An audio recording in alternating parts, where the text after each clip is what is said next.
আসসালামু আলাইকুম, কি অবস্থা সবাই, কেমন আছো তোমরা? আশা করি সবাই ভালো আছো।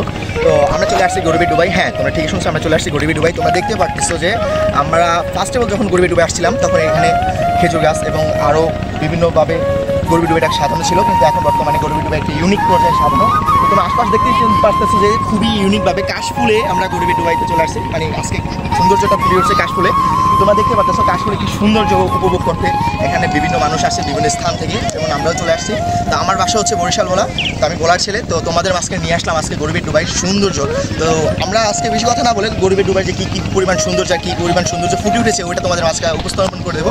তো তার পাশাপাশি তোমরা দেখতে পাচ্ছ বিভিন্ন স্থান থেকে বিভিন্ন লোক আসছে যে আমাদের গরিবি ডুবাইয়ের যে সৌন্দর্যটা তুলে ধরার জন্য। তো গাইস, বেশি কথা না বাড়িয়ে চলো আজকে আমরা তোমাদের গরিবের সৌন্দর্যটা কী পরিমাণ সৌন্দর্যভাবে ফুটে উঠেছে ওইটা তোমাদের মাঝে তুলে ধরবো।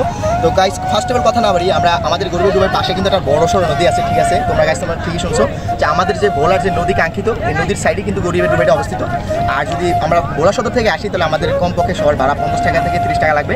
আর যদি কারো আশেপাশে হয় 10 টাকা থেকে 20 টাকা। আর যারা বাইরে থেকে আসতে চান তাদের এক্সট্রা একটু হবে, যার যেরকম খরচ যায়। তো ওই কথা না বাড়ি, তো ফার্স্ট অফ অল হচ্ছে যে আমরা তোমাদেরকে আমাদের যে বর্তমানে কাঙ্ক্ষিত যে নদীটা ওখান থেকে শুরু করবো সৌন্দর্যটা তুলে ধরার জন্য। তো গাইস, কথা না বেরিয়ে চলো আমরা সৌন্দর্যটা দেখার জন্য চলে যাই।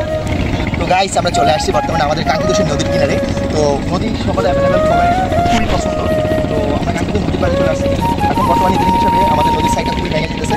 তো এটা দেখে কোনো কিছু লাভ নেই। তো আমরা নদীটা তোমরা দেখতে পারতেছো কাঙ্ক্ষিত নদী, এবং তার আশেপাশে যে লোকজনরা তারা ছবি তুলতেছে কাশফুলের মাধ্যমে। তো কাশফুলের মাধ্যমে তার ছবি সৌন্দর্য ফুটে তুলতেছে। অনেক লোকই ছবি তুলতেছে। তার পাশাপাশি দেখা যায় যে আমাদের বর্তমানে মাতৃভূমি যে আমাদের ভোলা জেলার যে কাঙ্ক্ষিত যে নদীটা এটাই খুবই সুন্দর। তার পাশাপাশি যে তার যে কাশফুল এর আরও সৌন্দর্যটা আরও বেশি করে ফুটিয়ে তুলছে। আমাদের যে কাঙ্ক্ষিত যে মেঘনা নদীটা হচ্ছে, তো মেঘনা নদীটা ইদারিং খুবই পাটা ভেঙে যেতেছে, যে এটা একটু দেখার বিষয়। তো ইদারিং স্পটটা খুব সুন্দর হলেও এটাকে আশপাশে ভেঙে দিতেছে, যার কারণে দেখা যেতেছে যে আমাদের খুবই ক্ষয়ক্ষতি হচ্ছে, যে সৌন্দর্যটা ওটা অ্যাভেলেবেল থাকবে না।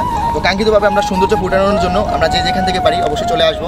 সৌন্দর্যতার মাধ্যমে নিজের ফোনে অথবা ক্যামেরায় যেভাবে পারো তোমরা কাঙ্ক্ষিতভাবে আর কি, তোমরা চাইলে তোমাদের এই সৌন্দর্যটা ক্যামেরা ফুটে তুলতে পারো। তোমরা দেখতেই পারতেছো যে কাঙ্ক্ষিত আমাদের সেই সৌন্দর্যটা।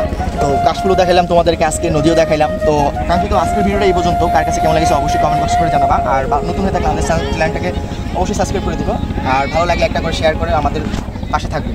তো গাইস, আজকের ভিডিওটা এই পর্যন্ত। কথা না বাড়িয়ে চলে গেলাম, দেখা হবে অন্য কোনো ভিডিওতে।